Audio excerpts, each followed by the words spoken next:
Techno. Hollywood. All right. What number is this? 8. 8. Lucky 8. Is that lucky?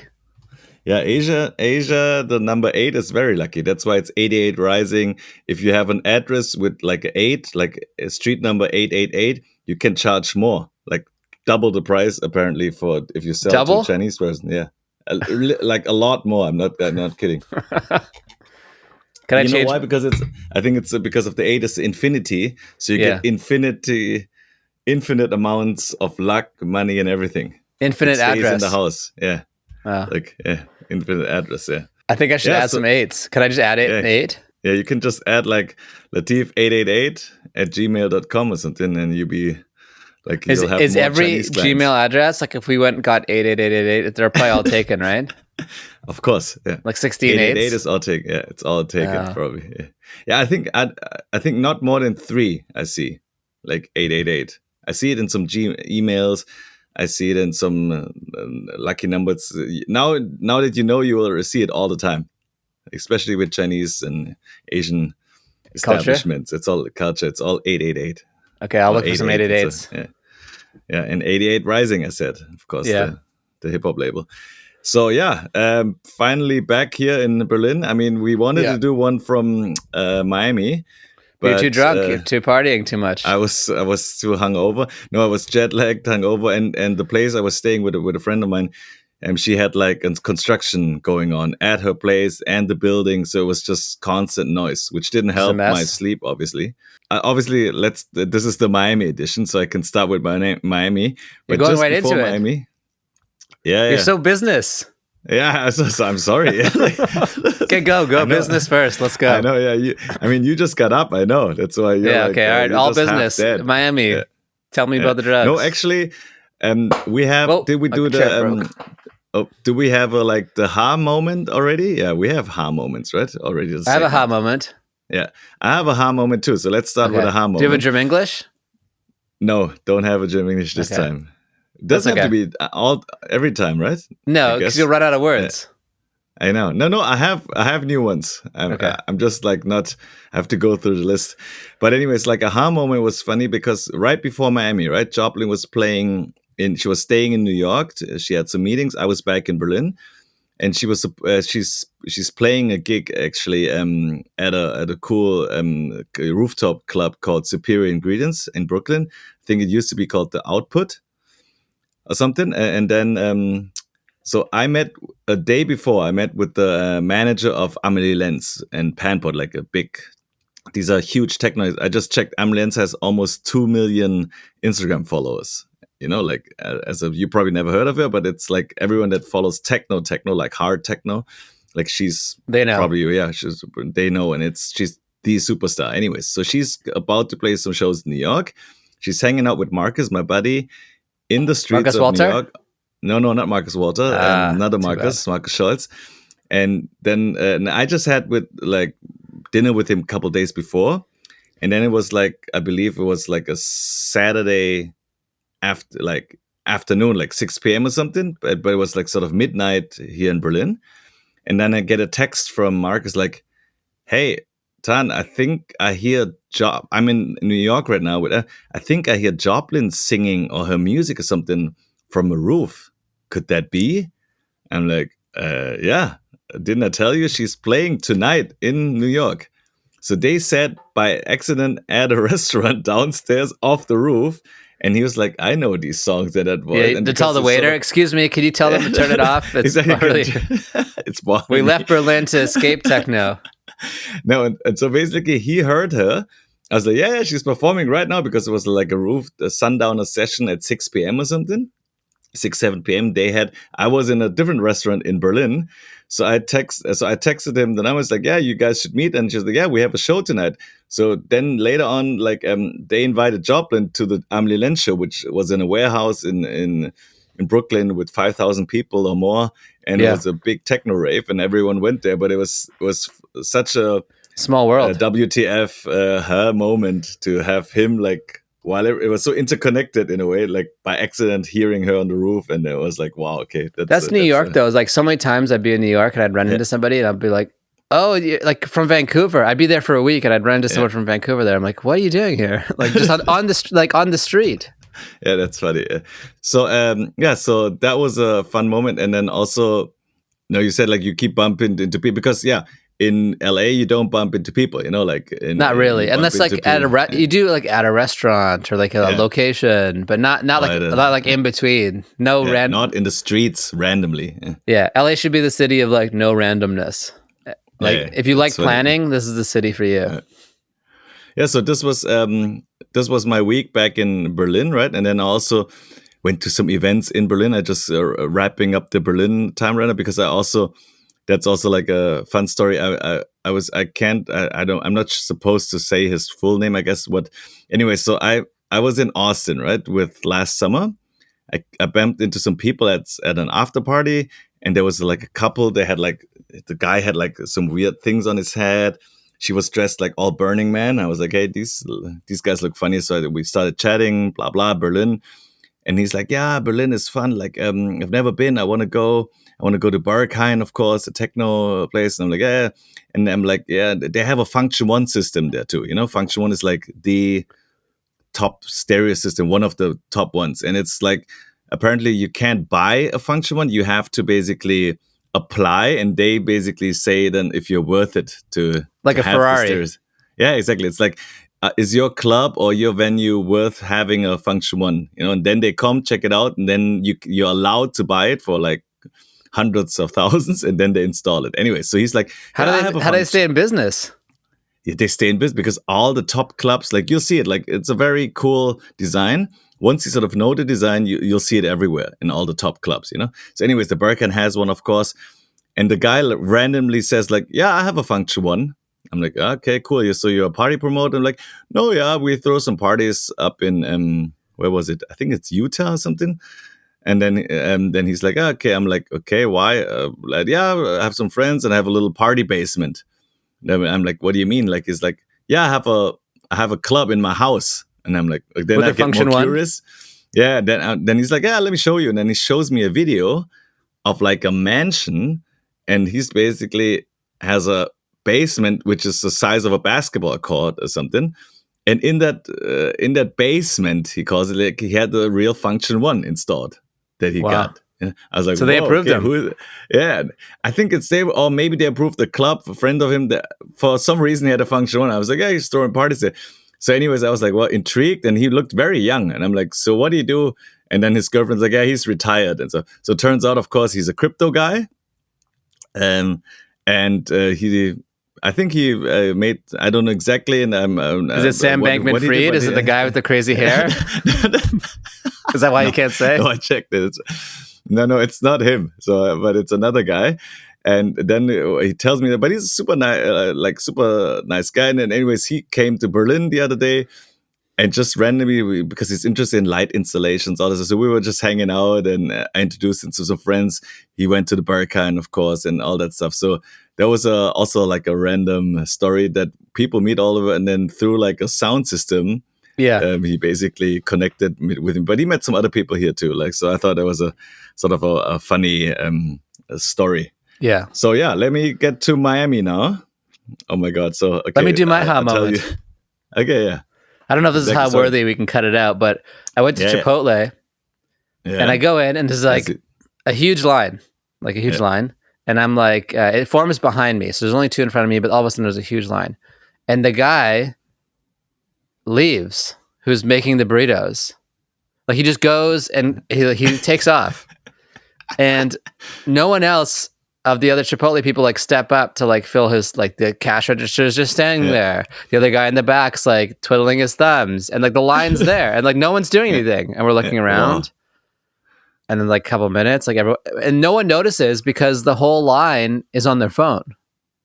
Okay. So no one's freaking out. They're just like, everyone's just like, they're like robots stuck on their phone swiping, and I'm the only one not on my phone, and I'm looking around. I'm like, 5 minutes, 6 minutes, 7. I should be out. It's Chipotle. I should be gone. Yeah, I know. And so I come back, and the guy's like, All right, I'll be with you in a sec. The guy comes back. The guy comes back. Okay, yeah. He comes he back. Went to the... I don't know where he went. Yeah. He's got... maybe he went to the bathroom. I don't know. Hopefully he washed his hands. Yeah, he comes back and he's like, I'll be with you in a minute, and leaves again. And I'm like, I can't understand what's happening. I'm like going to lose it. I'm so hungry. Chipotle was like my last resort. And then he comes back and he's like the slowest burrito operator. And like, I finally I was like, I can't understand.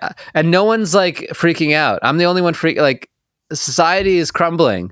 The line doesn't care. No employee, like they all know how to make burritos. They could have stepped over and been like, oh, so hi, sorry. We're just going to keep making. No, it's like a robot machine. It's like I've never seen a fast food place like break down, like completely shut down, like completely collapse. And you're like, wow, one guy and bad communication can ruin a restaurant.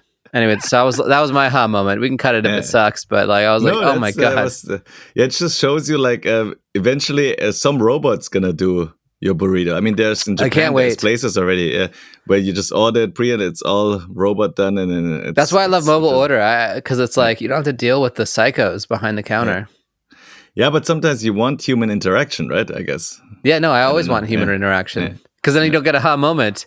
You don't get a aha moment. All the app crashed. You're like, okay, that's not exciting. Yeah. That's not exciting. Yeah. So okay, like let's start the Miami edition now.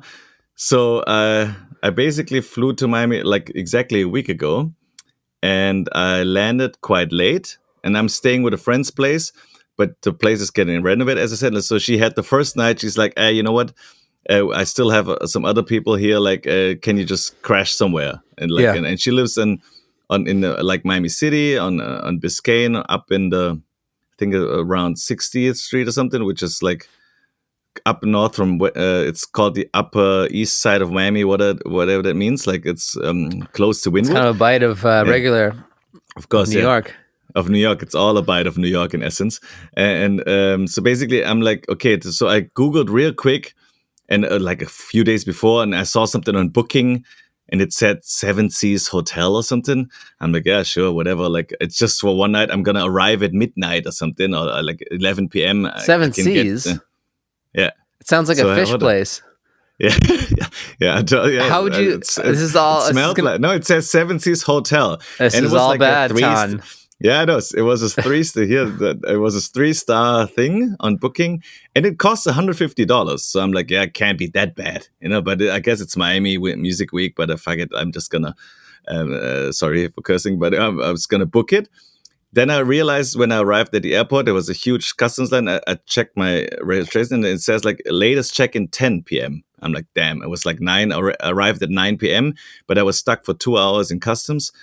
So I tried calling from in the line. You can't call out of the it's blocked. The cell phones are blocked. Oh, the customs. Because you're waiting in immigration customs, you can't. They have that technology?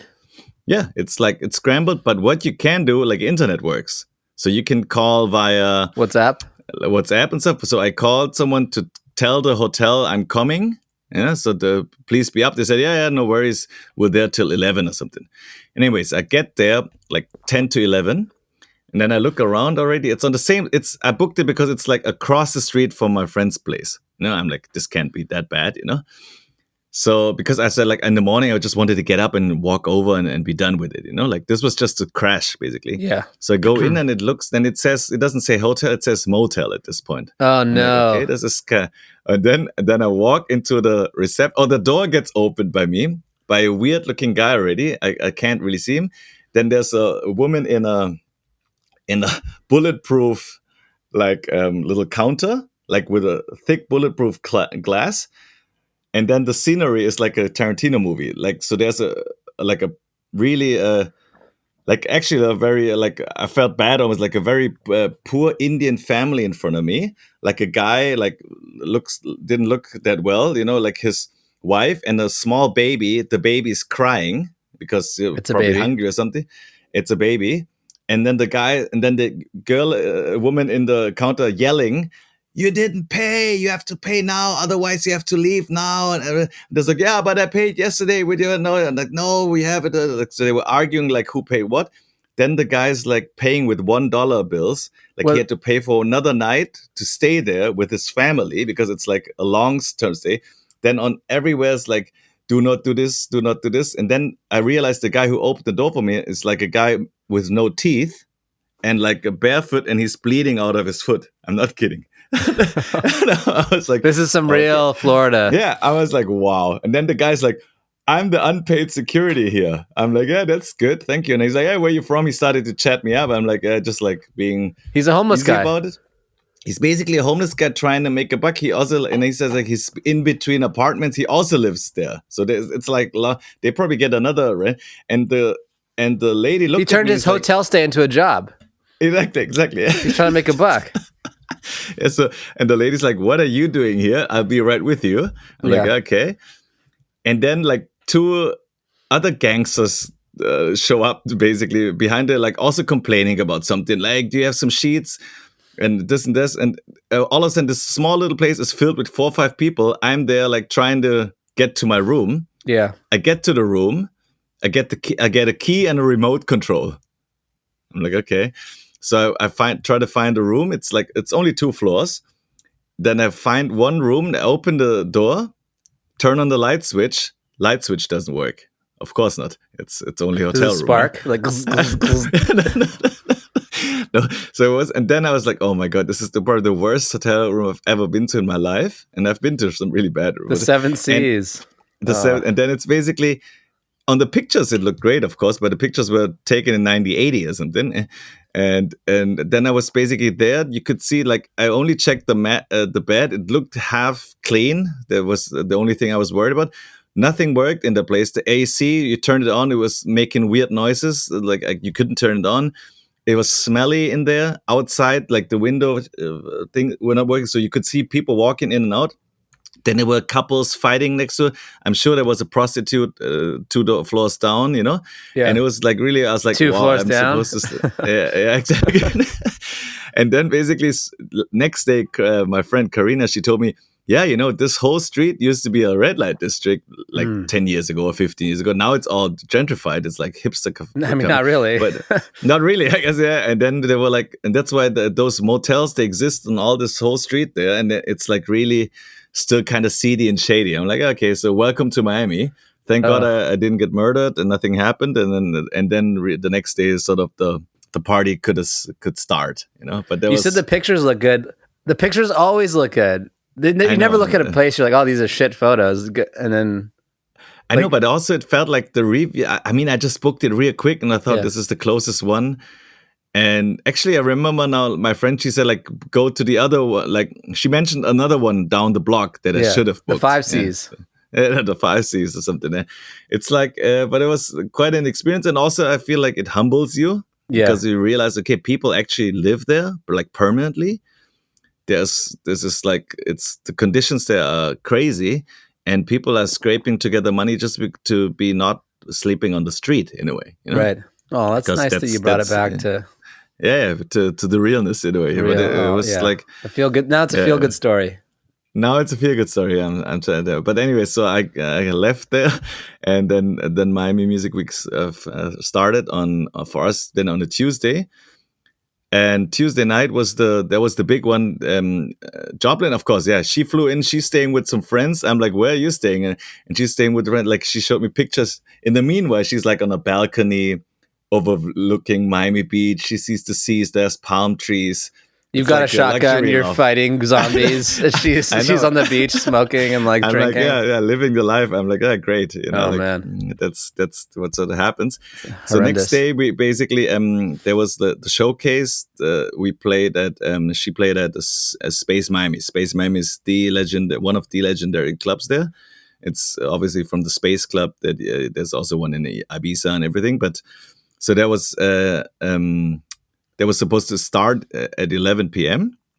But first they did a little get together. So it's the label showcase was done by the label of Rufus Du Sol. Rufus Du Sol, I told you, like Australian superstar band. They fill stadiums in the States, and they also do some. This was a DJ set and of the 2 guys of them, And so the lead singer wasn't there. So it's just the two other guys. And they have a label called Rose Avenue because they used to live on Rose Avenue in Venice. Oh, Venice, yeah. Yeah, so that's where their label started, 10 years ago. Right. So their label, there's a bunch of artists signed. They're really cool artists.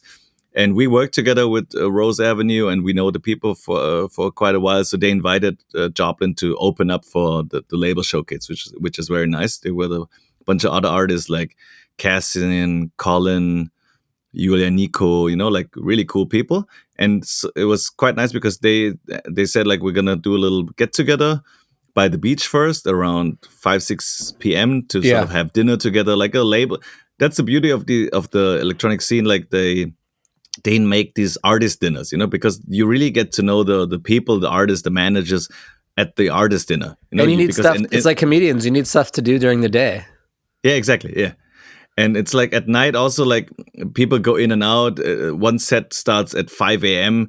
The other artist plays at midnight already. Some guy's sleeping before. So you never get everyone together. So that's why these artist dinners are really, really good. So, and I just realized like so many I don't know how many Australian friends you have. Like all the Australians I've known so far, like just super nice, like everywhere. Like in Berlin, nice. They're always nice.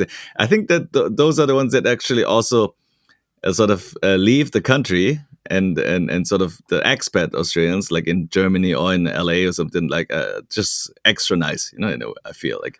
And yeah, they're just fun loving. They're like English with better attitude. Yeah, English with a surfer attitude. I always feel like, so yeah, so that they had fantastic dinner, get together, everyone got introduced to each other, like a real networking thing. That's when you met the other artists, the managers, the two Rufus stars were there, and the label managers and all that stuff. That was really nice. And then we went to soundcheck for Space, and at the club, like around 10 p.m. And she did an interview first for like a magazine called Lady of the House. So it's a UK thing, but also opening up a US thing. So it's basically featuring, as the name suggests, like female artists, DJs that do something between house and techno music. So nice. She That's did a little interview her. there. Yeah, that's her. Yeah, and then we did a sound check, and the club, you have to imagine, it's like half inside, half outside. That's why it's called the Space Terrace. But the terrace also has like some sort of cover, but it's not it's a real cover. But I think if it's too rainy, whatever, it doesn't hold everything. So it has a little outside feel still, because you sort of see the sky and the air. And it feels like a terrace, but there's some sort of hidden things, and it's super high up, and so no ceiling and everything. And it's I think it holds at least 1,000 people, if not more, probably more. Yeah, it just feels huge. And then it's funny because when we do soundcheck and if you open up a club, like there's still staff running around, the team meetings, everyone's sort of telling everyone what to do, what the night will be, So we got the sort of, they showed us where the green room is for later to hang out. The DJ booth was kind of small. Then, of course, it was the usual thing again. Okay, what bands do you have? Okay, you're going to need the booth bands, the artist bands, the green room bands, and all that stuff, because it's the band madness again. So we did all this, and then basically she started 11 p.m. and they opened up the club, and like literally, like it's always a fun, or it's an interesting thing because no one's there. You start, and then 5 minutes later, people walking in. There's a lineup, and then within 15, 20 minutes, it filled up quite a bit. Like I would say half full, but everyone knows these space nights, they go forever. Like no one really goes at 11. So I hope a few people that wanted to see her came. Some people from the label came, some artists came, they wanted to check her set out. And it was only an 1 hour set, but she really did a good job, like she had fun and basically had like a good time and a good performance. And also the label and the other artists, they really liked it. So we got really good feedback, which is very important, because it's always one thing to sort of see it on social media, but it's another thing to experience the artist. Yeah, totally. And then really get to, and then basically be like, wow, she's actually doing something. She's the real deal. Yeah, she's not just not a couple buttons. It's not just like around. It's not just a pretty face behind a laptop. Yeah, and then also interestingly, because I was doing soundcheck, I was like, how come there was bass there? to be fair. And then there was also deep bass, but it wasn't as fat like a Funktion 1 system as I thought. And then I realized, okay, and then the guy explained to me they had to put the sound to the basically to the center of the dance floor because of the open structure. They have noise complaints because this used to be an area where it's all industrial, no one wanted to live there. It was shady, but now 10 years later it's super gentrified. There's like luxury high risers left, right, and center. So and they're the people that are complaining. So I don't know how long the club will even be there. Like right. They should go out in the blaze of glory, just turn it to 11 and be like, let's go. I think they're gonna do some closing parties and then go crazy, And then then more artists came. The night got fuller and fuller, got so packed. Like a lot of industry people showed up, and so it's good. You also always meet in sort of behind the DJ booth. I met some promoters from Amsterdam, some managers from Bakermat, all that stuff. And then the party, the main act, the two Rufus guys were supposed to play at 5 a.m. This was sort of before there was a bunch of other artists. And then they showed up, they started. And then someone told me and I was at this point, I was just dead because I was still jet lagged. The excitement was sort of a little bit over because she did her show, everything went well. Technically, I'm relieved, everything's cool. And then I wanted to stay to see some of Rufus' set, of course, and also to show respect and say thank you to the guys because they invited us. Yeah, and you got to play armband challenge. You got to fight your way up. You're like, I'm here. 1, I had 2. You know 3. What I always do? I always get the door codes also because of some of the green rooms have a punch-in code. Yeah. So I always asked one of the guys if they're still not too busy to get the code. And even write it down, of course, because the door codes, that's the real key, because then you don't have to knock. You just tattooed on your arm. Punch in the code, basically, and you can enter those green rooms, Yeah. Sometimes you enter it and people don't really want you to enter because there's some other stuff going on in the green room. Well, it's a private space, so everyone, they want people to know. They don't want a strange face. Hallo, wie geht's? Green Hallo, room. wie geht's? What are you Where's doing the vodka? Yeah, and then they started playing, and then someone told me, "Hey, you heard the good news? We're not only playing till 7, we can go longer." I'm like, okay, that's great news. And I'm just at this one. I was okay. I'm just gonna grab a pizza downstairs, and then I just took a pizza, and then I just had to leave because I couldn't. Too much. Joplyn left already a long time ago, and I was like, okay, this is enough. And then late next day, I hear they stayed till 11 a.m. Wow. So basically the sun came up again, which is the beauty of the terrace. And then they played back to back with some other DJs that were still there.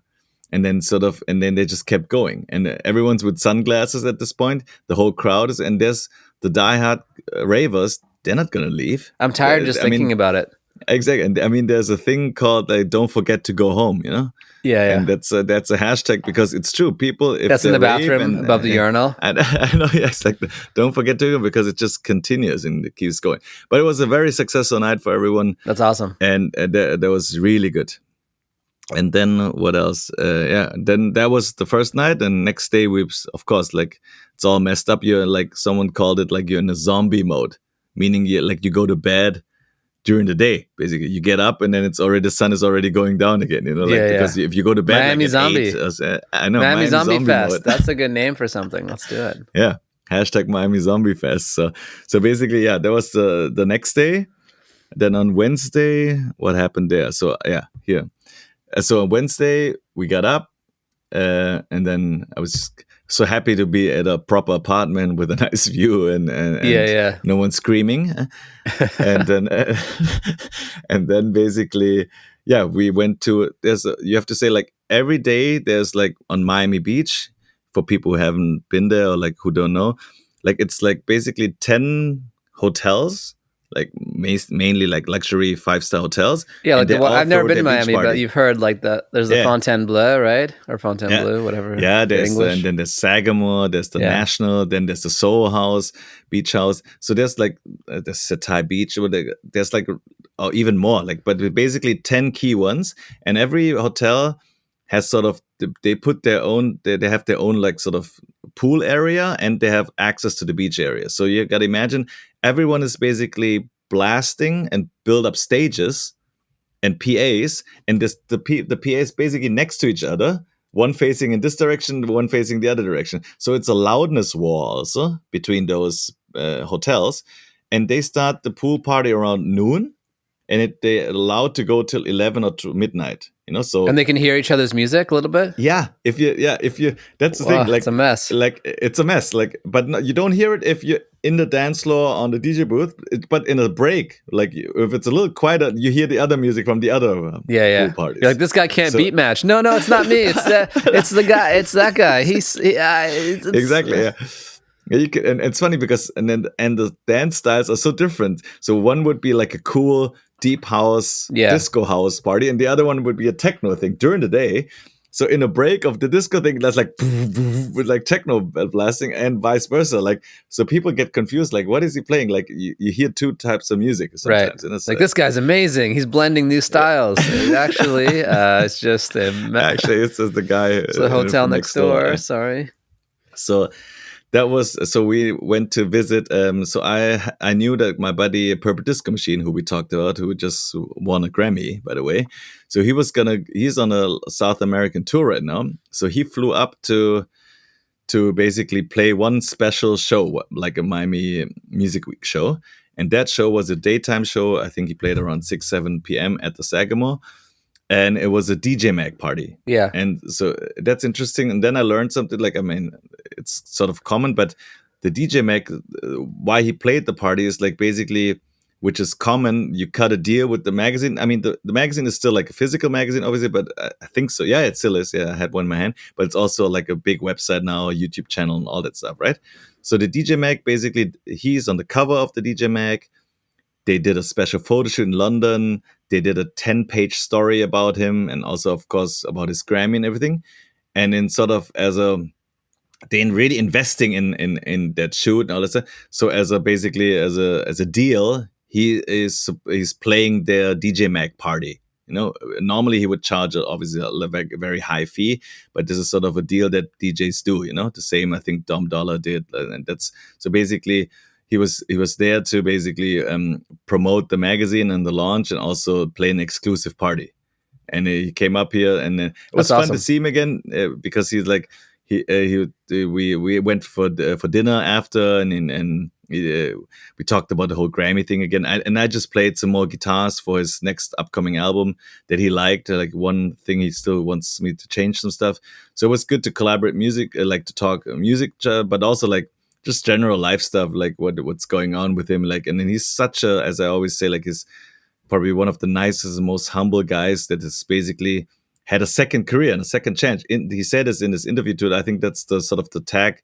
Like, he got tired of electronic music and the too commercial EDM stuff. He quit and became a school teacher again, and just did disco house. No way. Yeah. As a fun on the side. And he had just had a kid. He talks very openly about it. He was in his 30s already, I think. So it's not the perfect time to start a new DJ career, obviously. But what he did, like, started doing music on the side for fun. Yeah. And then it took off again in 2011, 12. The first singles got released. That's when I met him, around 11. And then, like, over 10 years ago, and he just kept doing it. It just kept getting bigger and bigger. And now he's like really a superstar. Like, you couldn't walk with him anywhere. Like, I walked out of the party. We went to a restaurant on the streets, people stopping and honking and autographs. Like, it was like. Does he have a recognizable image? I mean, he looks like you can look him up. He looks like a German dude. He has a little bit of a cool Tom Selleck beard in a way, but he's like, he's the first to say, like, he's not like a Brad Pitt. Like, it's basically like a German musician and more like a regular dude, Yeah. So but it's because now he's such a star, and it was really cool to see. I was just to hang out with him and stuff. And then also, so that was a really, really good thing. And then actually here, I have a different, but you tell me if I like. I'm switching it up now, because I'm gonna tell you like a Super Bowl funny story after this. Like, what was your last week like? Basically, I have a few stories. I got to go see Bill Burr run his new hour So it was incredible. I can't say how I got the hookup, but let's just say we're in the same network. And he got to run it at this theater called the Wilshire Ebel, which is a place that I had never seen before. It was just this theater kind of like off of mid-century. Off of Wilshire. Okay, and you turn, you make a right. There's a small neon sign like Wilshire Ebel. I'm like, oh, I've never seen this sign. You turn and you go into like residential. And then in the residential neighborhood, there's this like pristine theater. And it's probably, I felt like 500 seats. It felt like about that much. I could be wrong.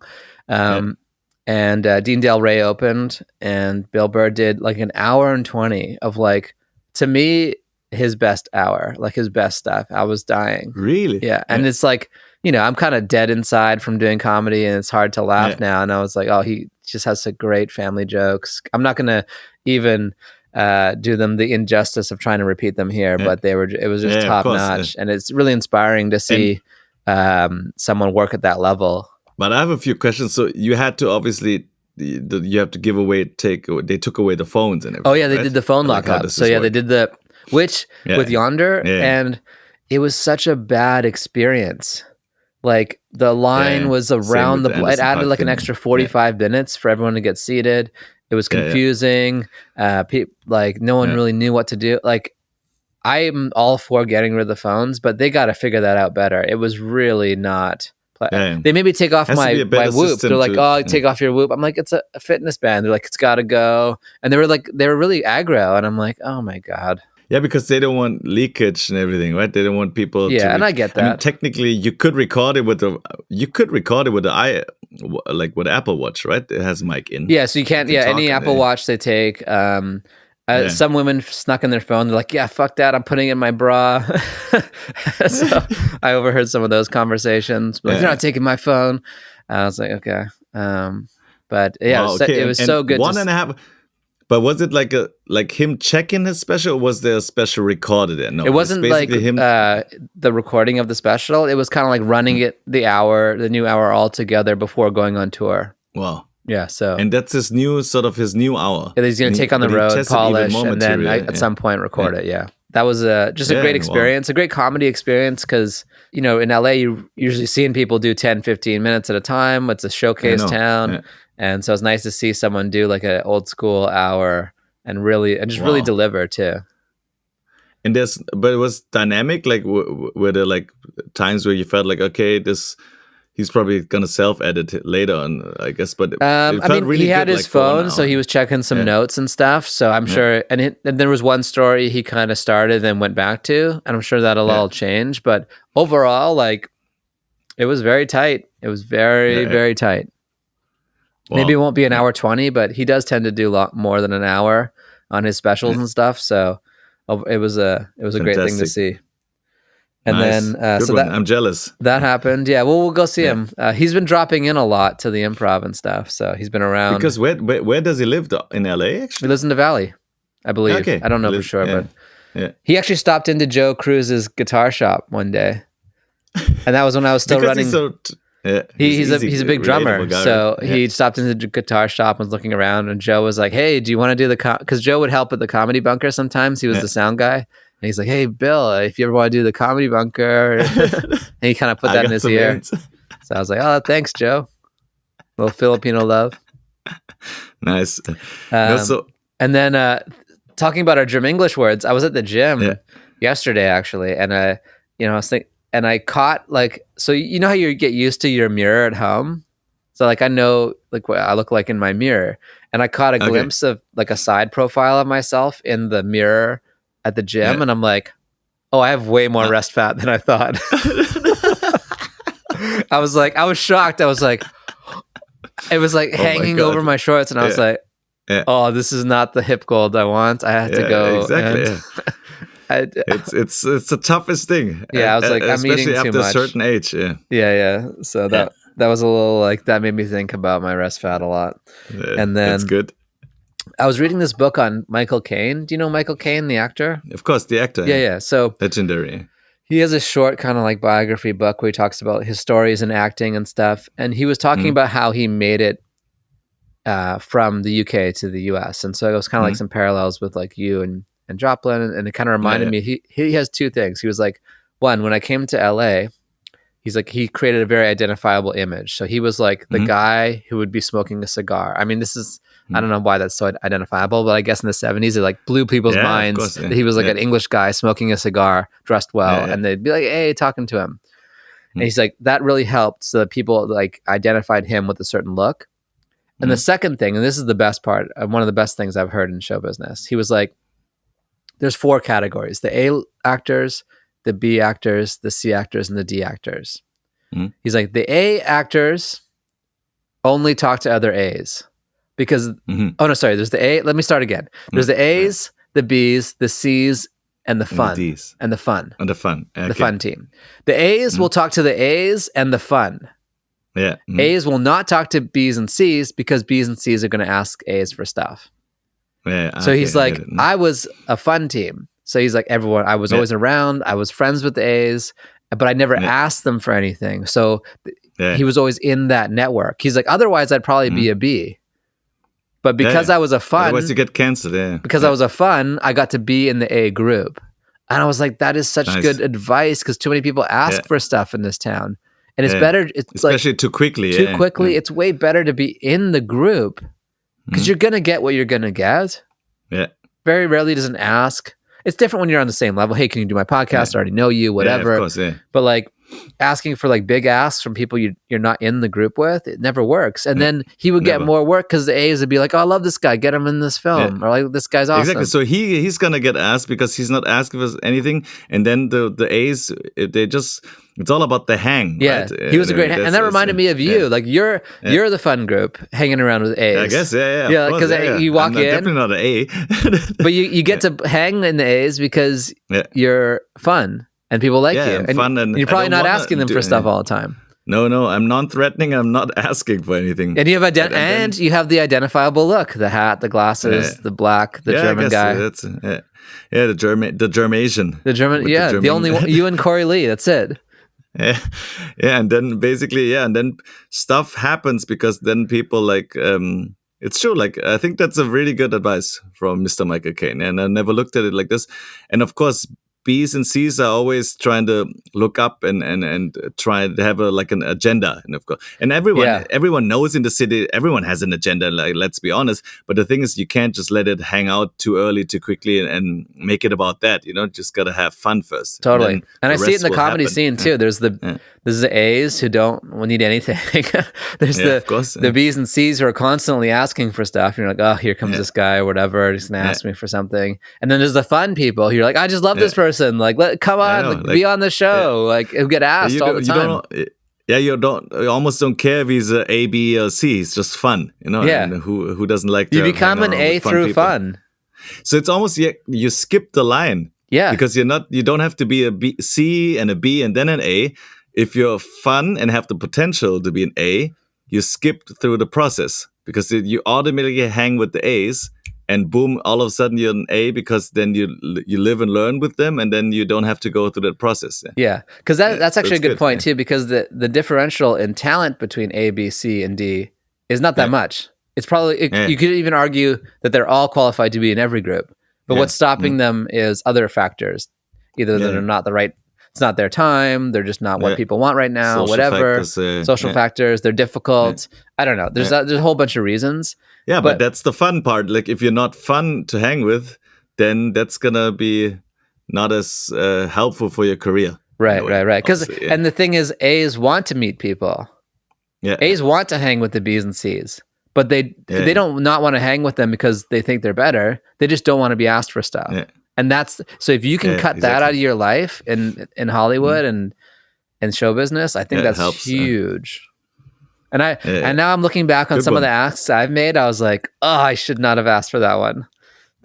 Exactly. Yeah, I'm already thinking about shit. I have like 4 or 5, and I'm like, oh, that was too much. That was too much. Too much. Yeah. So we're all guilty of it. And look, there's a balance. You can't just be sitting at the phone waiting for the phone to ring. But in today's environment, more than any other, like, your career is in your hands. So go do it. Yeah.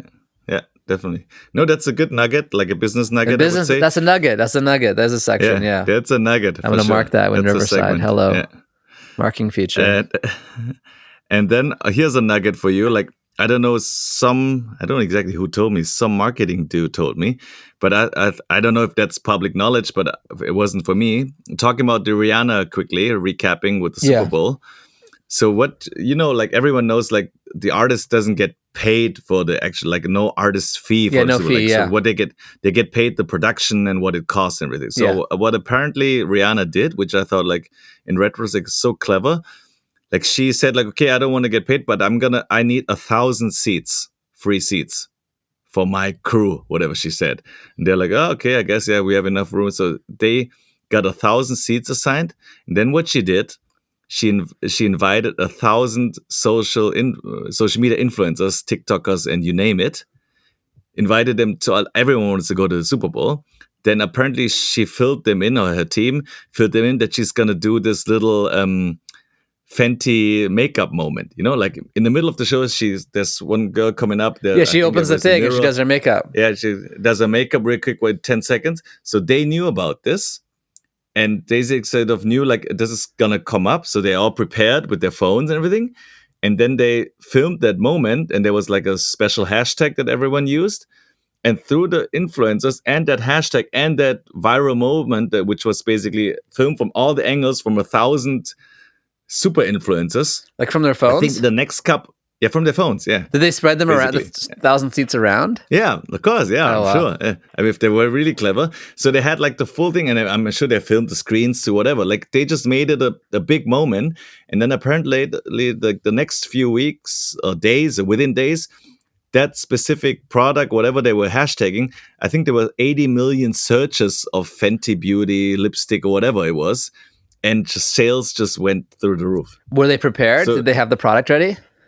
Yeah, everything apparently. Wow, it's crazy. So that's like it's in retrospect, it's so simple and so, but to use that and to also create that moment where she does something live on stage while she's singing, connected to her beauty line. So it was the best paid ad. I mean, her catalog also streamed more. Like I heard some of the songs went into the I streamed it more. She got at least 10 more plays from me. Exactly. So there you go. That helps. Sure. I mean, that's why musicians do it in general. But she upped the level and she sold a real product and had like the best working advertising of all the advertisers. Oh, that's incredible. Because she had 1,000 influencers in there, in place, ready to go. It reminds me of the movie Rocky. Yeah. Do you ever see Rocky with Sylvester Stallone? Yeah, the first one. The first one. Yeah, of course. So it's a legendary. When the Apollo Creed is like, he's the guy, he's supposed to fight like this other heavyweight champion, and he drops out and he doesn't have someone to fight, but they've already promoted the show. So instead of canceling, he goes and he starts doing like early social media marketing, going like, I want to find a local guy that everyone's going to support, and it'll be a big thing, and he'll be Italian, and it'll be the neighborhood will get into it, and then they'll be buzzing and talking about it. So it's like flipping it. Like instead of being like, okay, yeah, no fee, be like, how can I flip no fee into something? Or how can I flip the situation into something bigger than what it is, just through a smart approach? Yeah. It's just reframing the whole perspective in the vision in a way. Or just try to think ahead. Like just be like, okay. Yeah. I'm surprised. I would say though that even without the influencers, if Rihanna did the moment, just posted on her Instagram and said hashtag Fenty Beauty, it'd probably still sell a lot.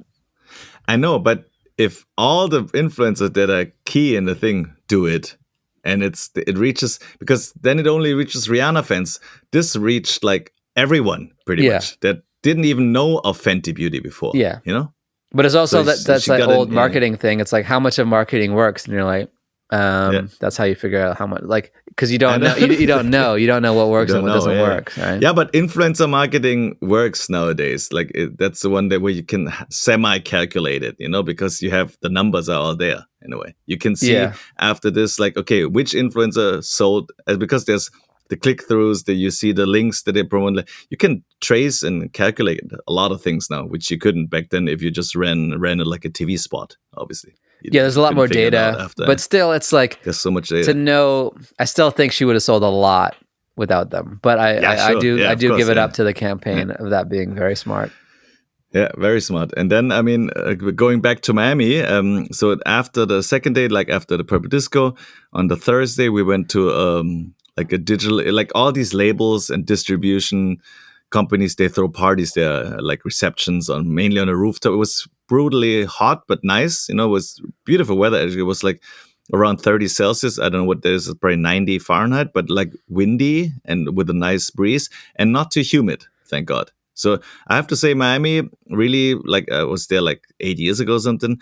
It was really, because the weather was just perfect, and it was really had a good vibe. And because I was, and the Uber and all that stuff worked better, you were not so stuck in places, and it felt like a lot of people there, but they were sort of spread out.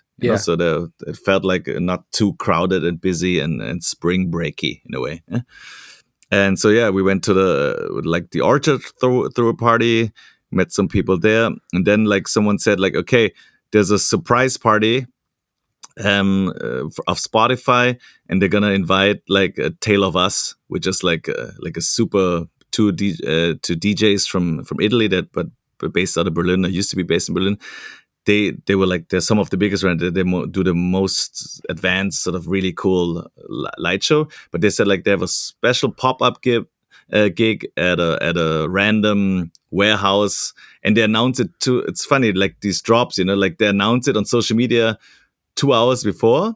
Like the gig was at 7, at 5 they dropped it. We knew about it a little bit earlier, and they're just gonna be first come first serve. Wow! And then basically people run there, and because normally people have to pay lots of money to see them, and then it's for a free party that Spotify is basically doing. So we went there, and on the way there, at the one party we just left the one party, and we ended up in a group. It's always like, hey, who's going there? Who has a ride? Who's driving? You just tag along. And turns out we were hanging out with the whole Ultra Music team, which is basically part of Sony Music. Mm-hmm. And the guy who runs the Ultra Music right now is a legendary A&R called David Waxman. Yeah. And so he was all of a sudden in the same car. And then a girl from Spotify, a friend of Joplyn, was driving. And then all of a sudden, we all walk in the group. I'm like, we are 7 people. And I'm like, what kind of car do you have? And she's like, a Tesla? I'm like, which one? Yeah, just the normal one. What's it called? The standard. The Model 3? The S? Model 3, yeah. The Model 3. Yeah, it's a small one. Eh? And I was like, okay, but we're 7 people. Yeah, we'll make it work. And then I was like, you sure? Because it's just close by. We'll just do it. It was like during the day. The head of Sony Music's on your lap. Yeah, pretty much. Like he was the big guy, so he lucked out. He went in the front. Yeah. And there were like 5 people then in the back. It was crazy. Well, it's just like 2 extra. Yeah, but it's like 4 is okay. Obviously, it's designed for 3. 4 is stretching, but 5, wow. There were legs and hands everywhere. It was kind of crazy. Very high school. We drove over there, very high school, but very fun because it was like we all bonded after the trip. I kept seeing them again. You had like a Tesla Twister. Tesla Twister, basically. Yeah. So we went to the party. The party was great. I mean, we met our booking agent there, Ferry, and from CA, and because he handles Tale of Us now too and stuff. So it was a really fun party there. And then and this is just the way it started. And then that whole night, okay, we said, okay, there's another party. This was a Thursday. Now and there's a group from England called Camelphat. It's not rest fat, it's Camelphat. Sounds kind of like a Moroccan slur. But they're 2 white British dudes. They had a big hit. You can't be white Cola. and it be called Camelphat. Yes, you can. Like they're really big DJs too, and they had a worldwide hit called Cola. I feel like someone called me Camelphat in high school. That could be it. So then we went to see them, and then we bumped into this other artist, 8Ks from the Ukraine. Lucky, friend of Joplyn. Sorry, Lucky 8Ks. Yeah, 8Ks, exactly. Yeah. Asian? 8K. No, she's Ukrainian. All this cultural appropriation by the DJs. Yeah, I guess so. Yeah. And then we went to this other party at a hotel party, and then later on we went to the Elrow party, which is also a party brand. They do like really cool stuff on Ibiza. Like as I said, like there's 1,000 parties, and some of the stuff is just like it's too much. You really got to pick your battles and be like, okay, where do you go? What makes sense? Where do you drive? But we knew some of the people there, so we went there too. And it basically there was a cool little moment because I got to meet MK there, the house legend, that I sort of work with because he remixed one of the records. I'll MK? talk about the story. Is that MK Ultra, or is that's the government program? No, MK Mark Kinchen. He's like and there was another guy called Carrie Chandler. Great house, like all the house heads know these people. Like they were all there, and it was just, for me, it was again like a musical moment because the one guy was playing piano on this big stage. MK was there. He did some of my favorite house records. Yeah, and look, you're in the A's because you're the fun. Yeah, Michael Caine. Yeah, I was basically just hanging out with everyone and spreading the love and the vibe, you know. And I think, I mean, I always feel like there's way more Miami stories, so I think we'll probably do it as a part 2 because I still want to hear like what was there in LA? What did I miss in LA? Because I don't know. I think we're out of time. Like I have a big one, but I think I should save it for next week. Okay, then maybe what I can then I'll finish with the actually Ultra Festival story. So the Ultra Festival starts Friday, Saturday, Sunday. So and this is when everyone sort of like a lot of more mainstream commercial people come into Miami City. Like I think this is the big weekend. It's the last weekend of spring break. I think the festival holds 200,000-300,000 people. It's ridiculous. There's 7 stages. It's a big one. So and it's also been around. So basically, so we ended up to get some bands, you know, because we didn't really want to go. It's kind of stressy to go down there because you need to. It's a big operation. It's hard to. You can't just rock up. Like it's a whole ordeal. But anyway, someone organized some bands for us, so we knew sort of where to pick them up. Then we had like the AAA bands, which helps because then you can just get in anywhere. We got some bands. We went. There's of course, nowadays there's also like an underground stage. So there's a resistance stage. It's called. It's like a Carl Cox thing. And then Maya Jane Cole's a friend of ours and friend of Joplyn was playing there. So we gave her a visit.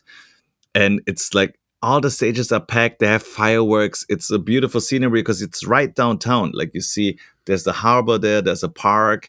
You have sky. It's like basically imagine like being in Battery Park or something, like in the middle of New York. Like you have all the sky risers, the lights, everything. They go till midnight, and then there's like this music festival right down there. It's crazy. Whoa. Like it's really like the scenery is absolutely amazing. So we had some good fun there, and then we were like, where's the backstage? Because then sort of they left and we were talking to someone else. And then after we couldn't reach him, his cell phone reception bad. Then it's all about like, hey, where did you guys go? Like we want to see you and say hi and stuff. And then we wandered around like behind the stages. There's some trailers. We walked into trailers, hey, looking for everyone. And all of a sudden someone said like, no, you come to this place. And we walked to this place and it's right by the harbor, as I said. And it's like, I don't see any trailers and stuff. And there was like a huge boat we're talking. And then I realized like, maybe that's the backstage at a green room. And then all of a sudden we see artists coming out of the boat. So basically, boat backstage. It's a boat backstage. I mean, how cool is that? It's like basically they had like a full backstage boat parked there, backstage boat. And then people like had to like the artists were living on the boat and in the champagne rooms having fun. We walk up there, and of course, we don't have the right band. Yeah, same thing again. We can't enter the boat, but they came out again, and then sort of the party. Did you get on the boat? We went to the next one. No, we didn't. The boat denied. The boat denied. So that's next time when she hopes. That's the name of this episode: Backstage Boat. Backstage boat. Miami Beach Edition 1 and Backstage Boat. Yeah.